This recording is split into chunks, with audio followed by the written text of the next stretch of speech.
Happy Thursday! We are live. Hi, Veronica. Hi, Tori. How are you? I'm good. How are you? We're here another week. It feels like it was just yesterday we were here. It does. This week sort of flew, right? It did. I feel like it was long, but it just kind of flew by. Yeah.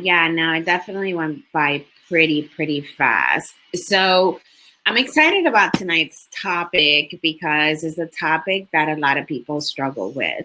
Yeah. And it oftentimes, keeps people from connecting with other people or connecting with a certain group because they can't get past that, or like there's so many different stories and it's such a like individual thing that it's really cool just to talk about it and explore like the topic itself. What do you think? Sure. I mean, I think spirituality, like a higher power, is so important, like just this topic to discuss, because there's so many people that like don't know certain things or are unaware. Like even when I got sober, I was unaware of a lot of different spirituality groups or just like the different types of ways I could do it.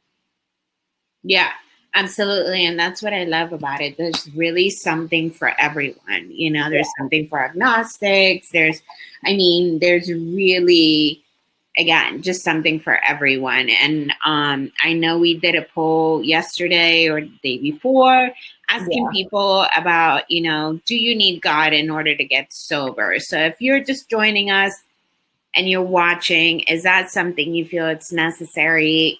I definitely believe, answering that question, that you need some sort of higher power. Right. That could be called, whatever that may be to you. What do you think? Yeah, I mean, I think that, who am I, like, to tell another person, like, what they should and shouldn't believe in?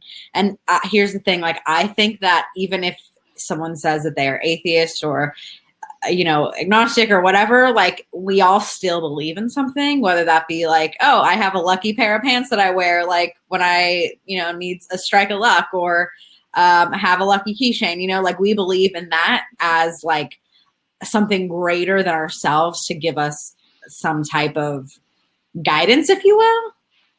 Yeah, absolutely. I think you definitely do need something that, and it's so funny because I was watching like this series, I think like on Netflix, and it showed one of the characters like going through a 12-step program and the other character encouraging them to attend. And, they had a sponsor relationship on screen and they talked about a higher power. And the way that sponsor had explained it is like, it doesn't have to be anything. It's just something that's more powerful than you are. Right. And how amazing that, like, how mainstream, like getting help is nowadays, where it's just like in a series and it's like, wait, this was like on a Netflix show? Yeah. What is it called? Insatiable. Okay, I've never even heard of that. Yeah, so it's I'm not gonna get into it and give you the whole thing, but the girl and don't spoil it for me. Mm-hmm. The main character struggles with eating disorders, and it gets to the point where the people around her are like, yo, you need to get help. And you watch all of that play out, and that's not what it's about at all, but that just happens to be something that she struggles with. So but it's just, again, so interesting. And when that guy said that, like, I was just like, duh, like, that's exactly what it is. Like, we don't need to overcomplicate it, but it's just something more powerful than you are. You know, like, whether that's nature, whether that's God, whether that's, whatever, you need to almost have that sort of hope that, like, you're going to pull through and that you have the support of something bigger than yourself in doing that, right? What are people in the comments saying? Yeah, I was going to go to the comments. There's a lot rolling in. I'm just going to say hi to a couple people. Yeah. Dina, Adam, Heather is here. She says it's been a while. She unplugged social media for a long time. Good for you. Mary is here. Sue is here. Augustine is here. Hi, Augustine. Let's see. Christina says God is simply good, orderly direction. I did not have a good direction, so although I am pagan, I follow good, orderly direction to push forward and treat myself and others with respect and boundaries. Yeah, I love that. That's so good. Yeah. Good early. A lot of people are saying like amen. Wendy, hi Wendy. She says you're never alone. Jason says to answer the question for me, he cannot. So he cannot stay sober without a higher power. And I think that's like really cool though, that we have like so many people in here with different beliefs. You know, like paganism, like Buddhism, Christianity, you know, Judaism. I mean, I love that about just being here every week. Well, and I think like it's just pretty clear that there shouldn't the God and spirituality shouldn't be a barrier. If you struggle with it, like cool, like of course everybody goes through like like trying to figure that out and developing, you know, some sort of connection that works. So that's like, you know, that may not be easy for everyone, but to let that hold you back from, you know, connecting to other people, connecting to support, like that, you can't, like, there's no excuse really, like if you think about it, because there's just so much out there and so many people that can relate to you, and whatever, wherever you are in that path, whether you're still trying to figure it out or, you know, it just depends. I'm gonna look at the poll and see what people were saying in the poll, because we got a lot of responses. Yeah, there were some good ones. I was going through it. Yeah, I mean, there's a lot of different responses where people are like, you know, just as many as there are saying that you need God, there's as many saying that you don't need God. Right. So people are able to stay sober without a traditional view of God or, you know, a specific religion, and then there are people that really lean on that, and that's awesome. And if that's what's working, you know, for them, that's great. And I think that it's interesting to see how there's answers on both spectrums and just as many on each end, which goes to show the wide array of like people who have recovered despite where they were at spiritually. And it gives everyone a sense of hope, you know, like whatever they do believe in, like you said earlier. But what does some of the polls say? Yeah, so people are like, God not needed. Spiritual people believe in a power greater than themselves, have their own conceptions. Some choose to call that power God. I believe in magic. I pray to my higher power for the miracle of my sobriety. So you see people really custom make what their, you know, spirituality, ritual, routine, what mixes in with their sobriety, their recovery, and it's really just like individuals. So so, you know, of course there's people that are saying that, you know, absolutely we need God. Susan said, for my first 3 years I didn't believe. Those years were filled with drama, chaos. When I went to church to make amends, I had a spiritual awakening. And then she goes on to say, to go into detail about that, and she feels that that's when she started to recover. Spirituality is personal. I believe we don't necessarily need to go to church to know God, but for me, it works. So, I mean, that's an awesome perspective, and that's awesome that she was, you know, able to experience that, you know? Right. Yeah. And I mean, to me, like, there's not a one size fits all approach. In my own experience, you know, I like cherry pick from different types of experiences that I've had in my life. And kind of use that to form my own higher power, I guess. You know, what was your experience like? Yeah, it was really bumpy in early recovery. You know, I had a conflicting relationship with, well, I you know, for even throughout, you know, just my life in general, I had always been very inquisitive and, you know, went to different churches and studied different religions and dabbled a little bit in different things like Buddhism and, you know, regular, you know, I grew up Catholic. So, you know, religion or spirituality has always been a part of my life. But when things got really rough and I found myself in trouble, I felt as though I had been abandoned by my higher power. And, you know, clearly it wasn't all that. It was just that there was no connection there because I wasn't connecting to that, you know, and I can see that now. But at the time, I felt a little bit resentful. Like, how could you let this happen to me? You know, or, you know, but eventually, you know, I worked it out and I saw it through and I developed something that, you know, is unique to me and that works for me. I could definitely do better. I could definitely be more disciplined and be more consistent with a spiritual practice. Clearly there's like a lot of benefits, and a spiritual practice can, you know, there's been times where my practice has been just going to yoga. Right.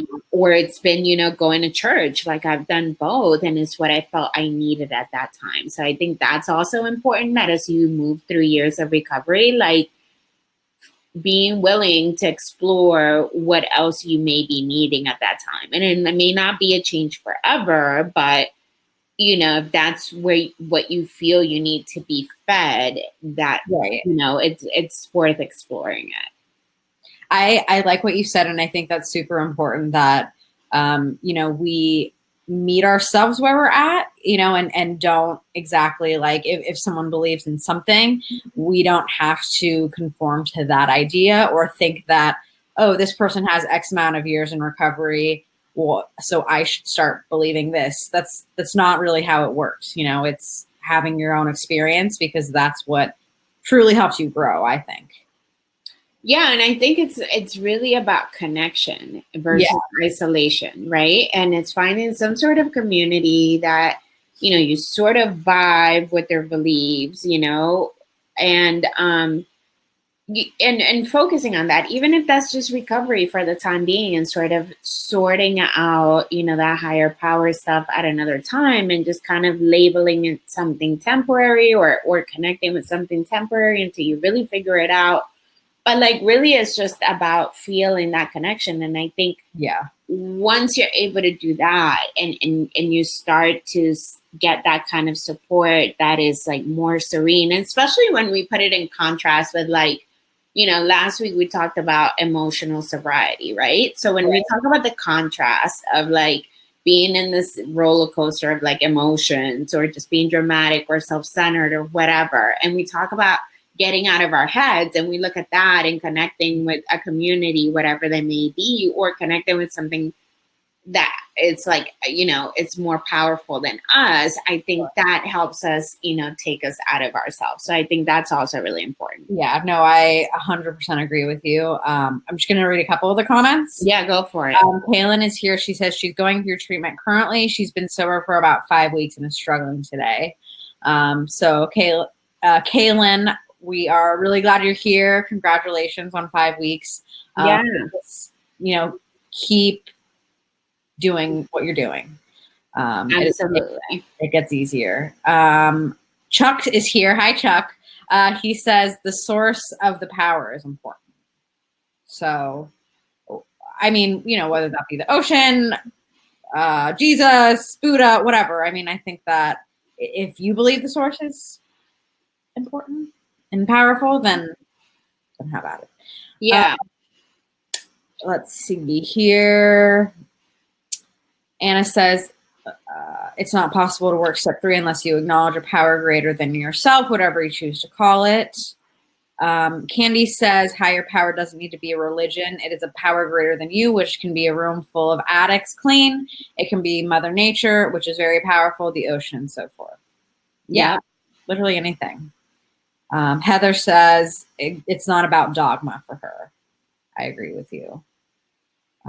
Let's see, there's so many comments and more rolling in. Yeah, and I think, like, you know, you sort of like, especially with sobriety, like you have to deal with like first things first, which is, you know, withdrawing from substances, getting, you know, used to life, sober being the new normal. And as you're moving through that, then moving through a spiritual connection or a power higher than yourselves, or a routine or a ritual or something that you feel enriches your life and fills you in some sort of way, so that you could fill the void from, you know, substances.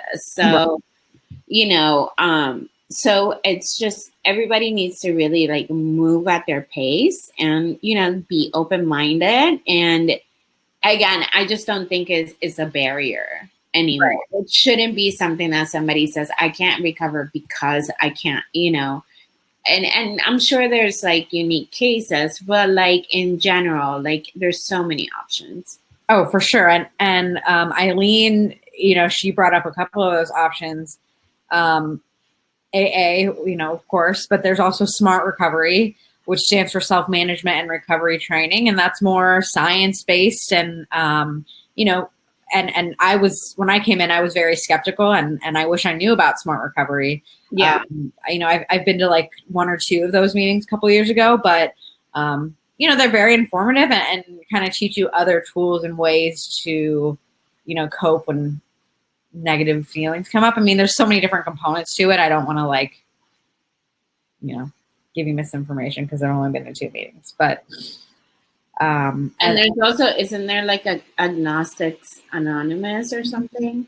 Yeah, there's AA for agnostics. And so, you know, these groups, they don't recite prayers at the beginning or end of meetings, and they don't believe that a belief in God is needed to live a sober lifestyle. So there's those meetings too, which is super cool, I think.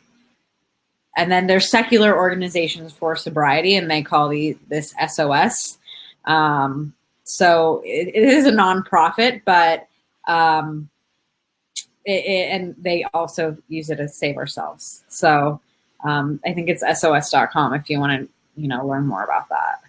Okay, so there are resources. Yeah. And we just posted an article today about spiritual awakenings. And I think that that's also, you know, something a lot of people talk about. And, you know, I don't know how many people experience it. But clearly, you know, an important event, and it's life-changing for people. And yeah, and I thought that that was interesting that you posted the article today. So what was the article mainly focusing on? Well, I mean, we have a ton of articles on spirituality. That one was like, how do you know you've had a spiritual awakening? Which I think is, I mean, it's a similar topic, which I posted because I think even people that are, you know, atheists can have a sort of totally. Yeah. They come to, it's probably called like coming to a realization, right? Everybody has an aha moment kind of thing. Right. So I personally think it's relevant because as you're going through like, you want to make sure it works, right? Like, unfortunately, like, we're believing in a higher power, but we're also like checking, like, okay, we've been praying, like, is that prayer going to be answered? Right. And, you know, we're kind of like, you know, do we feel better? Are we more serene? Are we more, you know, is this working? And so I think it's a you know, interesting read just to see, like, you know, have I experienced these things, and so has it, I don't know. You know, just to kind of hear how other people have experienced it, and is it something I've experienced, and do you think you've experienced a spiritual awakening? Absolutely. I think for me, it's not, you know, like, oh, this one big, like, angels come down and, like, you know, the room turns white or anything. I just think it's any time I have some sort of thought that may not be of my own consciousness, or when there's an aha moment and things that click, you know, I think that there's definitely a hand in that, you know, because of my beliefs and because of the things that I put out there for that information to become available to me. So I feel that for me, hopefully a spiritual awakening and getting sort of those spirituality moments isn't a one-time thing, you know? Right. Yeah, I totally, I agree with you. And I think that, you know, like those groups that we mentioned too, like the one thing in common all those groups have is building a connection with another human being. Whereas, you know, in addiction, we had a connection with alcohol or drugs. And so, yeah, for me, a spiritual awakening is like a change in thinking when I humble myself enough to actually like am able to listen to someone, you know, and that thought is like, makes sense to me. But I really like what Corey said. Says he works in the medical field. He says not all medications are for all patients. Everyone's sobriety is customized to the individual. Exactly. Yeah. Kimberly says she doesn't go to meetings. You can pick your own higher power. I do believe in God, but chose a different way. Yeah, I like that. Anything else, Veronica? No, I think we pretty much covered it. And yeah. If you guys have any ideas for topics, for upcoming topics, let us know. Also, if you want to write for Sober Nation, Tori, where should they reach out? I almost coughed. They should email me at Tori, Tori, at sobernation.com. I always have people wanting to write for our website that email me every day, and you can do it. If you want to be a published author, email me. And if you are struggling and needing help, we have so many different articles, so many different resources on our website, sobernation.com. And you can always email us, email me, send us a message if you are struggling. Yeah, and if you want to submit your story, we have the Sober Sins feature, and that's also on the website. And let's see, what else? I think that's pretty much it. And, again, if you're just tuning in or you're watching the replay, we're discussing God and the process of recovery and how much does that play into it and what works for everyone. So feel free to join the comments and join the conversation. The conversation keeps going even after we're off live. Right. So we do appreciate you joining us, guys. And let's see, we're here every Thursday. So be sure every Thursday. Unless something crazy happens, but I love that you put out that disclaimer, like just in case something crazy happens. Rain or shine, we are here unless something crazy happens. So yeah. So that's pretty much our show. All right. Well, you guys have a good weekend, a safe weekend, and we will see you next Thursday. Bye. Have a great weekend. Bye.